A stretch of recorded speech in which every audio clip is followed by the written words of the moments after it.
Hey there, it's Colleen Coles for our daily Lightworker message, and I just got done teaching a workshop all about transition for jobs and especially during times of transition, which we are all in right now. But a main core concept that came through was just the balance between being present versus impermanence, and that this too shall pass.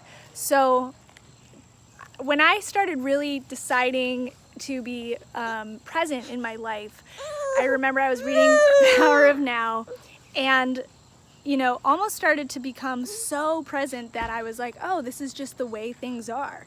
Especially from now having a child, it's like every day, okay, well, yeah, he's cute, and yes, he's so small, but this is just the way things are. So when we become more present or like settle into what's going on, it's really easy to think or forget about how this too shall pass.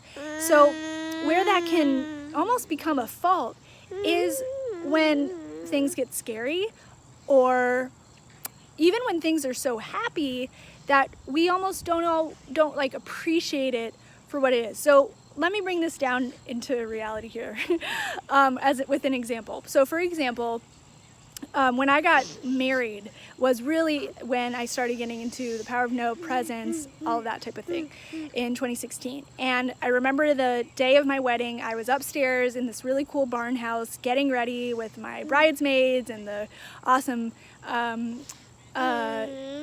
makeup artist, and we were having such a good time, but I was like so committed to saying I'm gonna be present for this that I was relaxing into it and just noticing all of the feelings, all of the sounds, the sensations, which helped to appreciate it. And what I started to notice was this soft, subtle leaning back of like, yeah, this is the wedding day. This is what's going on. Like, I own it, or just this weird, almost childlike feeling of like, this is just how things are. And then all of a sudden somebody comes up and says, okay, Colleen, are you ready? And it's like, wait, what? Already?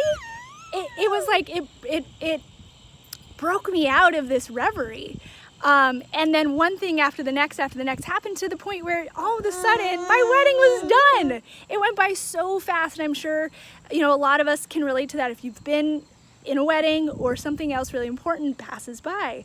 So what I learned looking back from that was realizing, even though I was being present, and I think presence can go so much deeper than this, I'm no Eckhart Tolle, I'm just a student on the path, is that we can forget that this too shall pass. So if I were to go back and say, okay, how could I remind myself of the impermanence of this, rather than just being in the now, thinking it's all there is, I would go back and look and be in that seat while my makeup was being done, feeling the sensations, laughing the laughs, and being like, wow, you know what, this too shall pass.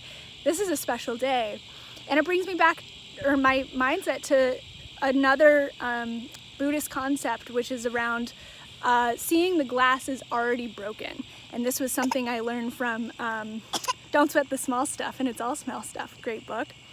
But it's around, seeing that the glass that you love, or maybe this little baby that I love, is already old. The glass that you love is already broken. And when we can see it at that point and then look back, we can realize I have this thing that I can cherish right now, because it will pass, and so will I.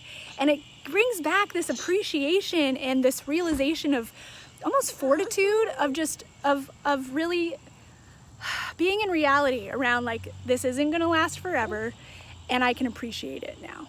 And so I'm gonna experience everything I can, just like when we go on a trip.